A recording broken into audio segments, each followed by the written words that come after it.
عليكم ورحمة الله وبركاته. متابعينا ومتابعين بودي في الريف، عاملين ايه؟ زي ما انتم شايفين يا جماعة، النهاردة آخر يوم لنا في الكوسة.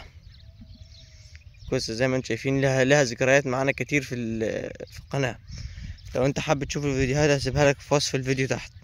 يا جماعة بنعمل ايه النهاردة؟ احنا آخر جمع عليها، فاحنا بنجمع الكيزان النظيفة بس. مثلا دول من قلب الشجر اللي فيه الكوز الوحش ده. مثلا الكوز الوحش ده بنجيبوش عشان خاطر ما يعطلناش في الجمع ونعبي بس. كوسة يعني والله يبصوا حتى القلب، بصوا لحد شايل الكوسة لحد القلب ماتت. ما بعد ما خلصنا الخط كامل اهو، احنا زي ما قلنا لكم ان احنا بنسيب ده الوحش ده، بنسيبه قبل ربع جردة زي ما انتم شايفين.